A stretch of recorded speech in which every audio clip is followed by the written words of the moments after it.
It was just a portrait of a mother and her daughters, but look more closely at their fingers.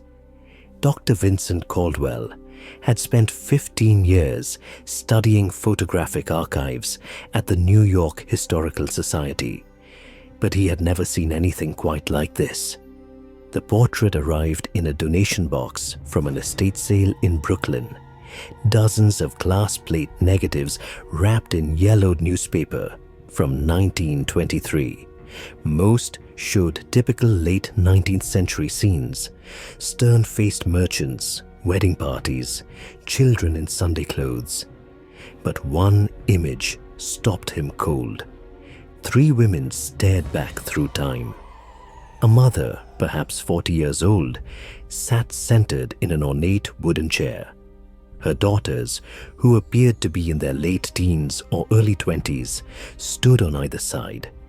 All 3 were African American, dressed in their finest clothes, high-collared dresses with intricate lacework, their hair styled with obvious care.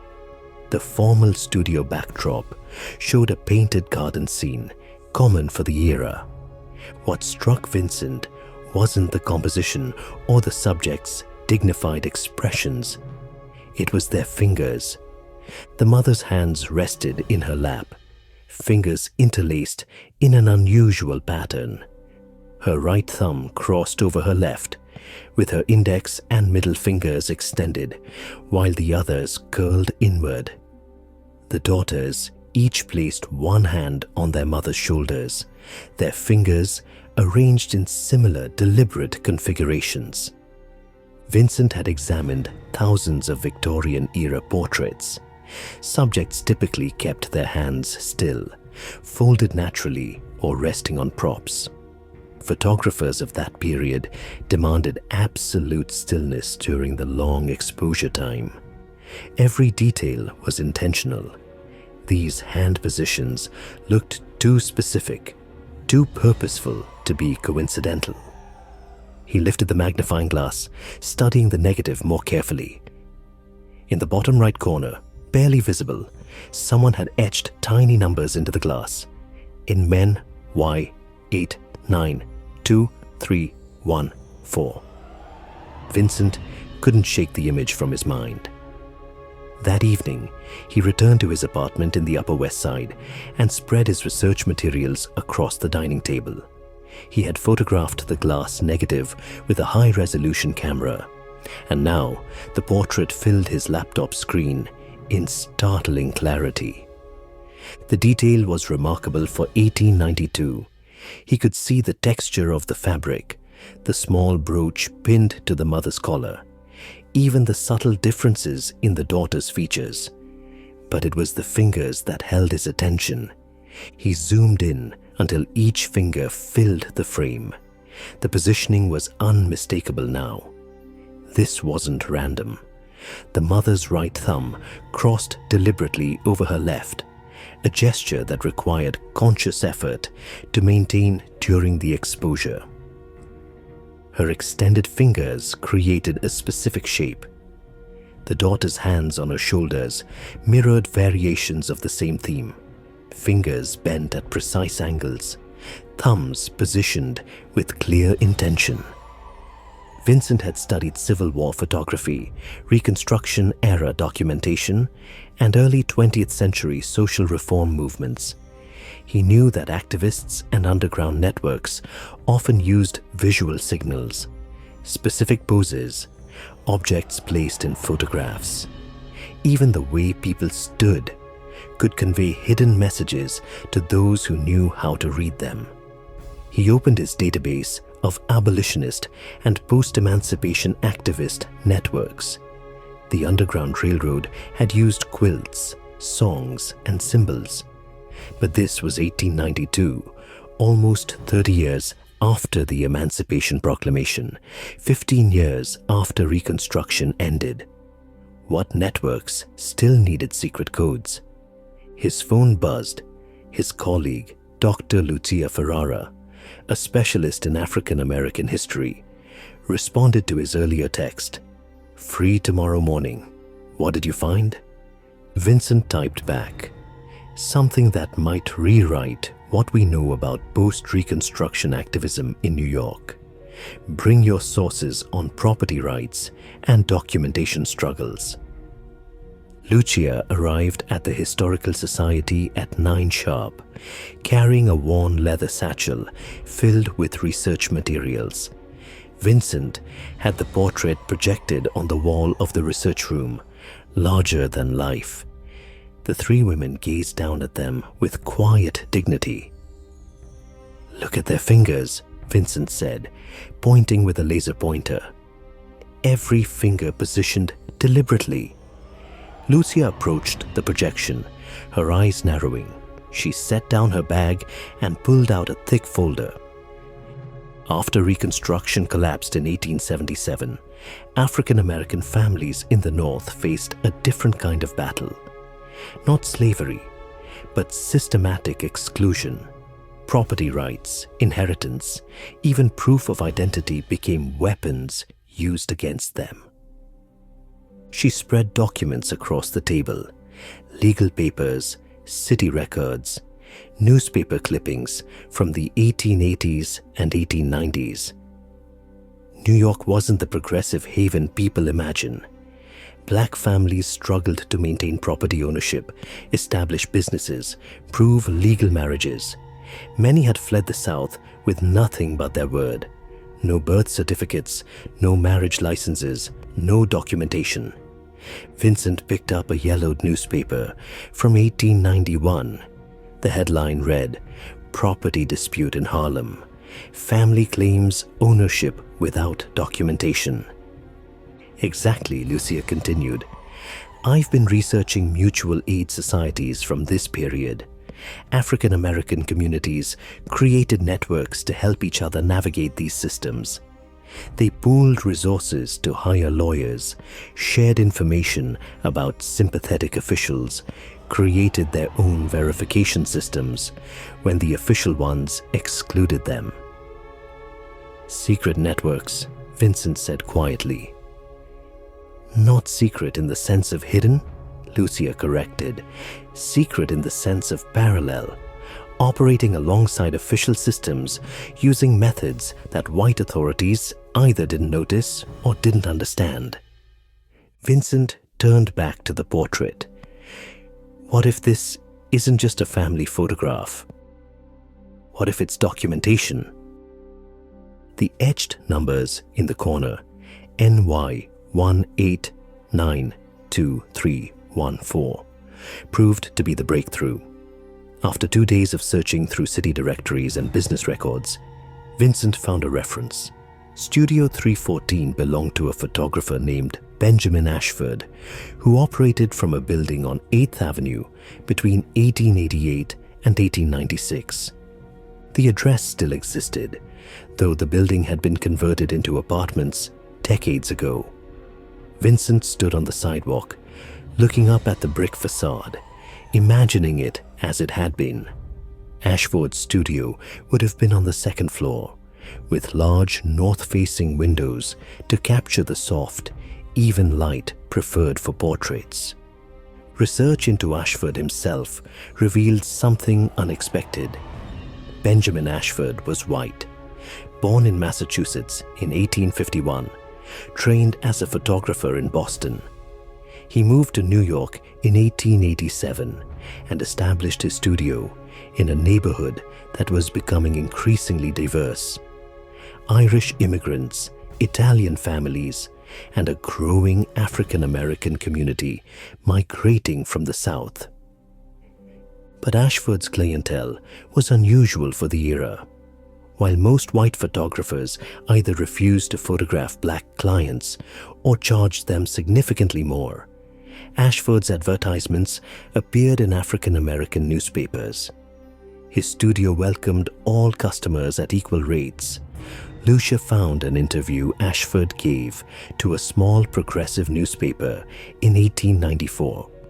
He spoke about photography as a tool for dignity and documentation, arguing that every person deserved a quality portrait regardless of their background.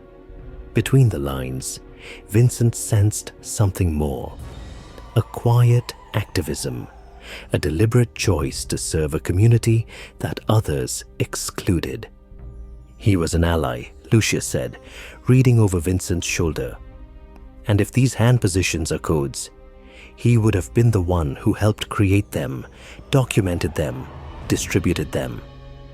Vincent contacted Dr. Nora Whitmore, a cryptography historian at Columbia University, who specialized in visual communication systems. Nora arrived at the Historical Society that afternoon, her curiosity piqued by Vincent's cryptic phone call. Victorian-era codes often seem impossibly complex to us now, Nora explained, examining the portrait. But they were usually quite practical for their users. The key is understanding the context. Who needed to communicate, what information they needed to convey, and who they needed to hide it from.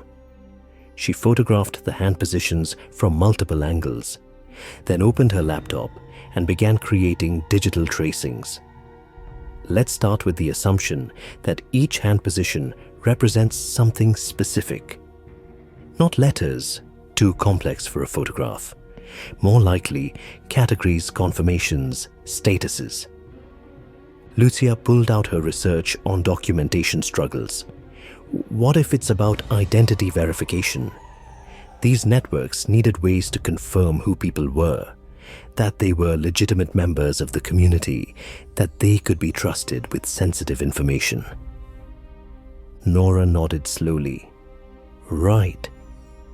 So the mother's hand position might indicate her role, family head, network member, someone vouching for others. The daughter's positions could indicate their status, documented, undocumented, seeking assistance. They worked through the afternoon, comparing the portrait to other photographs Vincent had found in the estate sale box.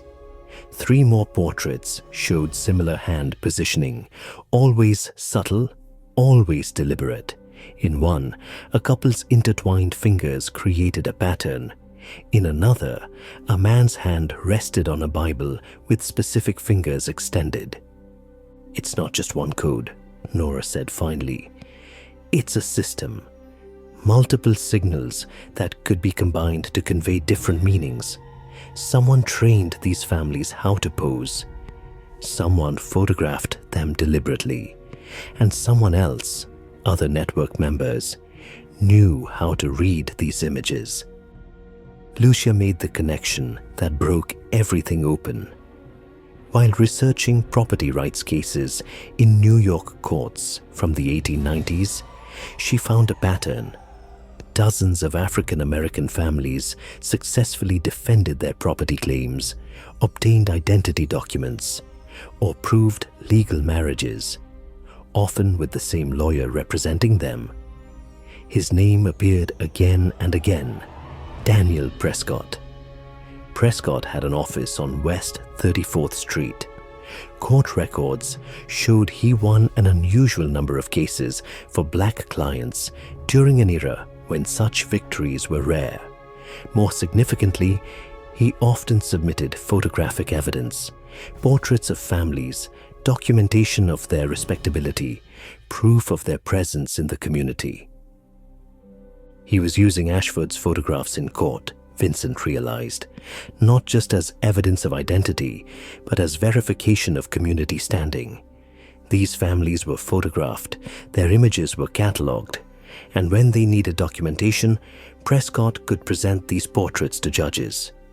But there was more.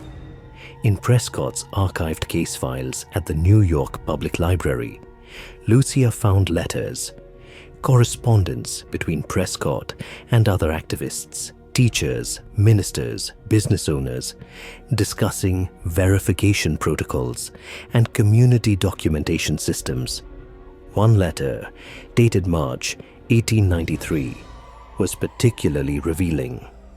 Prescott wrote to a minister in Brooklyn, "We have expanded our photographic documentation to include 73 families. Mr. Ashford continues to provide his services at minimal cost. The hand positioning system allows us to encode essential information that can be verified later. each portrait serves as both dignified representation and practical identification. Vincent sat back, stunned. They built an entire parallel documentation system. When official channels failed these families, they created their own, Lucia added, and they hid it in plain sight. These portraits looked like ordinary family photographs. No one examining them casually would see anything unusual. But to network members who knew the code, each portrait contained vital information. With the network structure emerging, Vincent became obsessed with identifying the 3 women in the original portrait. The estate sale had come from a brownstone in Bedford-Stuyvesant, Brooklyn, a neighborhood with deep African-American roots. The Historical Society's donor records provided the seller's name, Diane Thornton, who had inherited the property from her grandmother. Vincent called Diane that evening. She was 72 years old, sharp-voiced, and initially skeptical of his interest in old family photographs. But when he described the portrait in detail, her tone changed.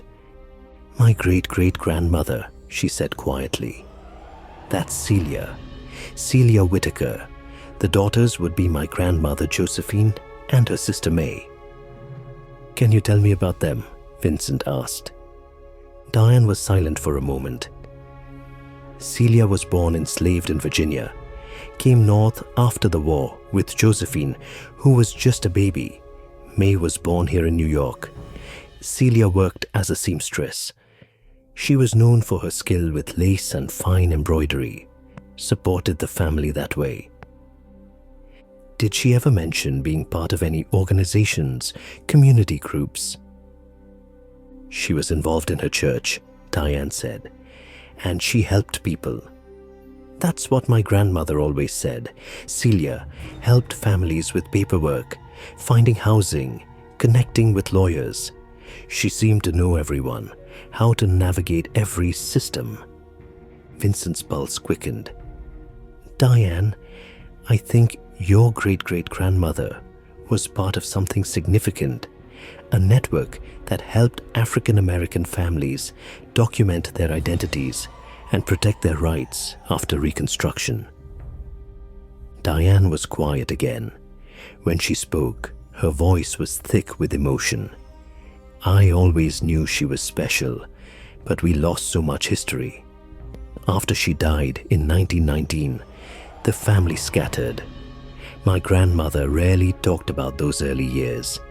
With Diane's permission, Vincent and Lucia began tracing Celia Whitaker's connections. Church records from Mount Zion Church in Brooklyn showed Celia as a member from 1879 until her death. She served on the Ladies' Aid Society, which officially provided charity to needy families. But the meeting minutes revealed something more structured. The society kept careful records of families they assisted, names, ages, circumstances, needs. But certain entries included notations that made no sense in context, numbers and letter codes that seemed arbitrary until Lucia realized they corresponded to Benjamin Ashford's numbering system. They were cross-referencing, she explained to Vincent. The Church Society identified families who needed documentation. Ashford photographed them with the appropriate hand codes. Prescott used the photographs in legal proceedings. And the church records kept track of everything, hidden in plain sight within charity work documentation. Vincent found more photographs in Ashford's archive. The Historical Society had acquired his entire collection in 1923 after his death, but no one had properly catalogued it. Dozens of portraits showed the hand positioning system, families photographed between 1890 and 1896, each image carefully numbered, each one documenting people who had been systematically excluded from official records.